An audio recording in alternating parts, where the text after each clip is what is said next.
Hi everyone. This little video lecture is going to be a brief overview of the syllabus for our HISTA 311 American Revolution course. This course is only offered online, so there is no in-person meeting or anything like that.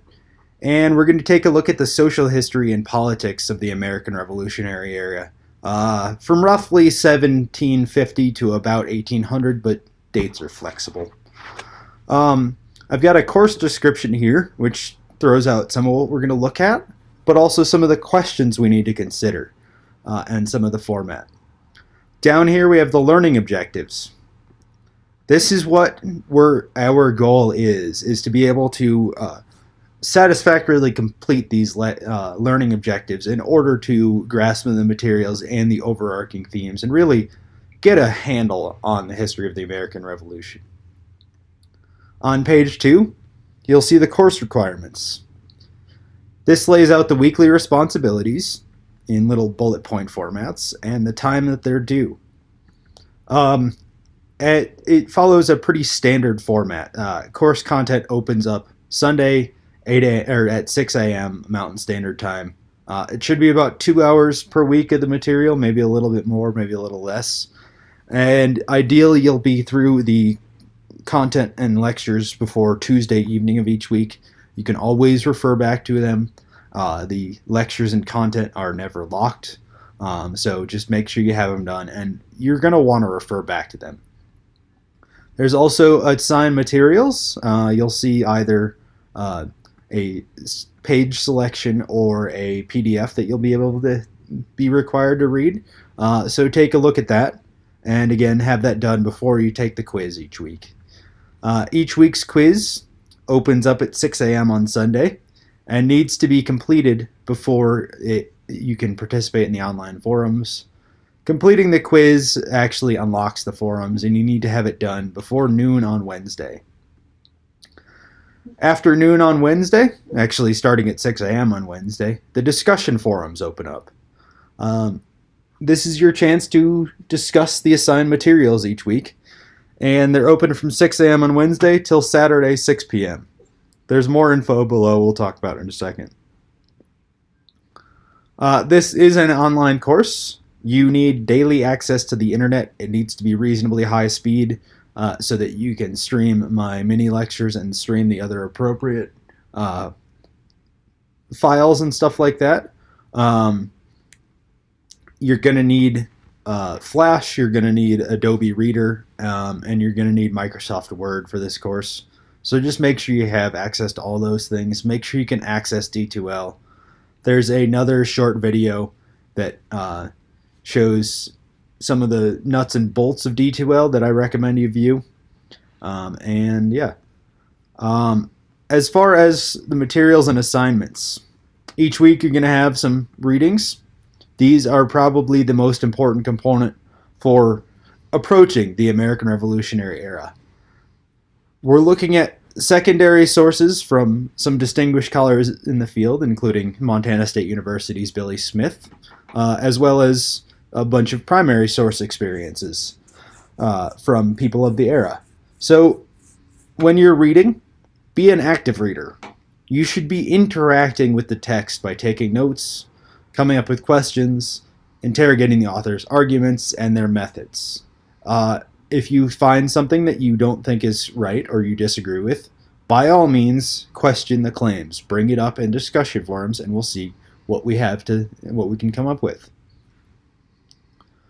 Second major component is my mini lectures and selected videos. These present only one interpretation of American history, as do other online sources. So if you get a documentary, it may not necessarily be right. It's by no means definitive. Neither are my mini lectures.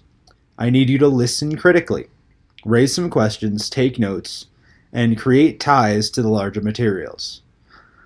It's an invitation to develop your own interpretation of the Revolutionary era.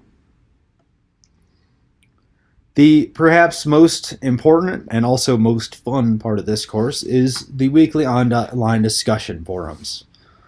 This is where we get to think critically about the past. Ask why things happen one way and not the other.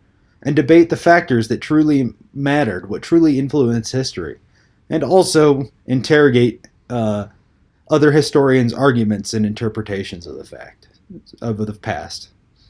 So again, discussion board opens at Wednesday on 6 a.m. each week. There will be a set of usually 3 to 4 questions posed by me. You can select one question. You can meld a few questions together. But we're looking for a good, solid intro post, as I call it, and then a few responses. You need to post at least 3 substantive messages each week.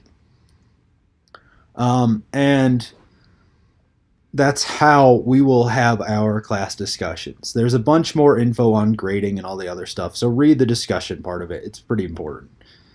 Here's the rubric that I use to assess discussion posts. So if you meet all of these criteria, you'll probably get a 10-9. If you meet these criteria, you'll meet 8-7 range, and then lower and lower. I'll give you some pretty detailed feedback on the discussion forums and on the discussion posts in the first few weeks to really help drive our discussion. Students are also going to be responsible for completing a discussion report. That basically means that each week 1 or 2 or 3 students will take a look at our weekly discussion. They'll point out the themes that we raised, general trends, stuff like that, and also who raised good points, blah, blah, blah, stuff like that. And it's sort of a good way to recap the discussion and refresh your memory and that sort of thing. As far as assignments go, we've got a primary document analysis and presentation set that'll be in a group format. You will choose a group, which I'll get the details to shortly. They're posted to D2L. You'll choose a group, and you'll analyze a set of documents. Each student will write one paper between 750 and 1,000 words that takes a look at the documents, and then in your group, you're going to create a 15 to 20 minute recorded presentation that about the topics raised in the documents.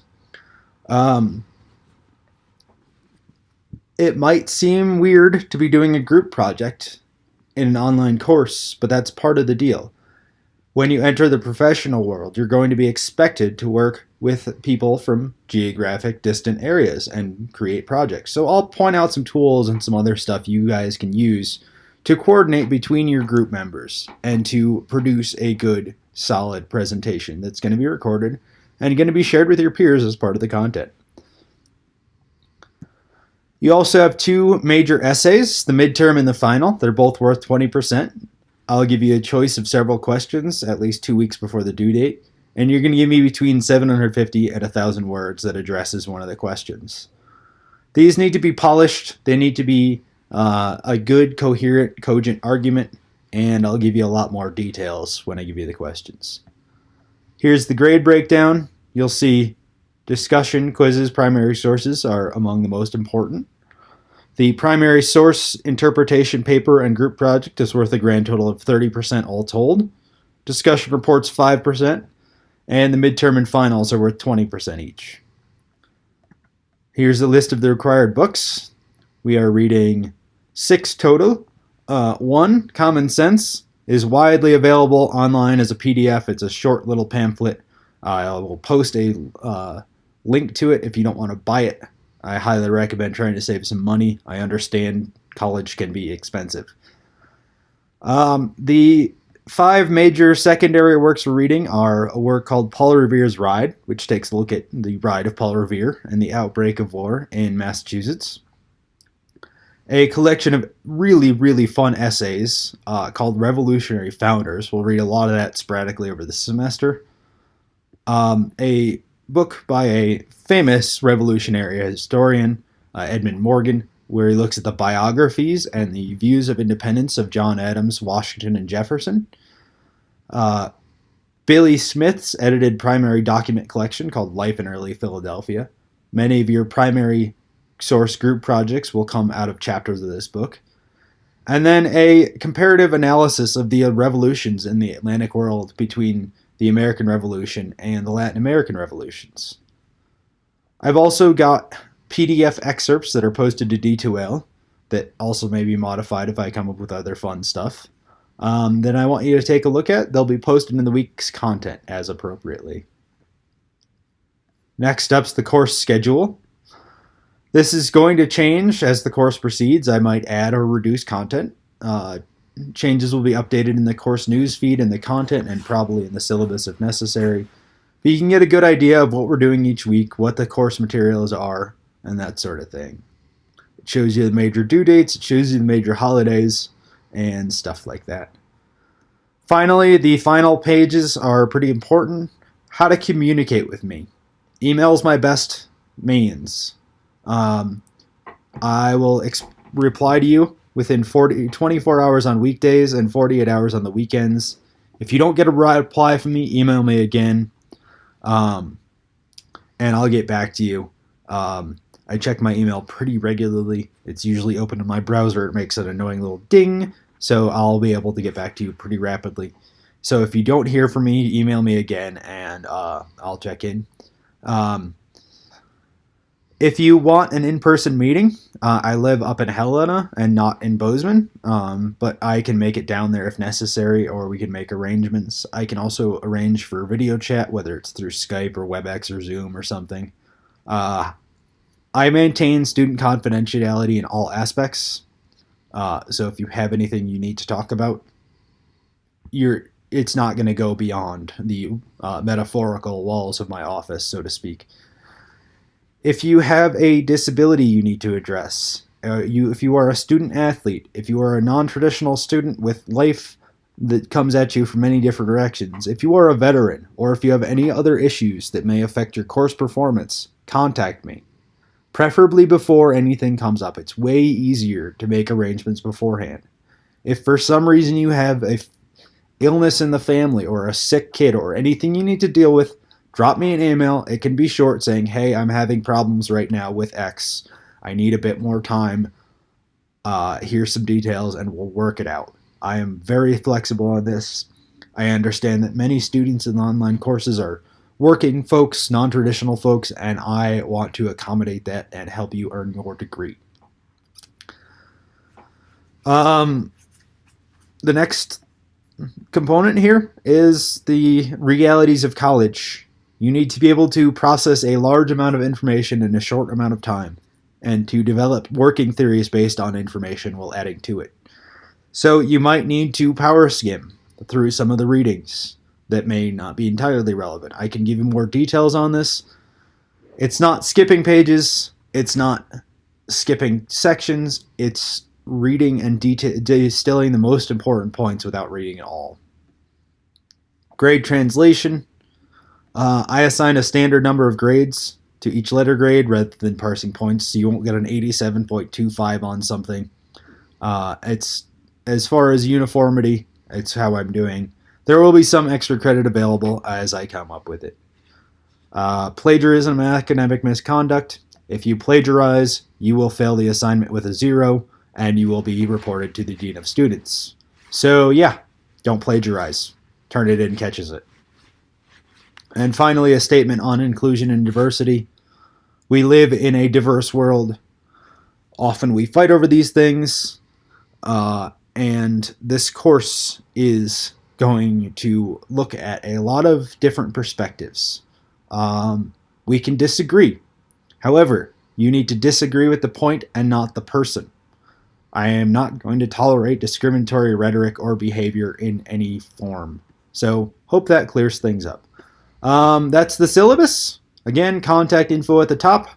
Drop me an email with any questions you may have, and if you need to arrange a meeting, we can work that out. All right, that's it. I'll see you in the forums.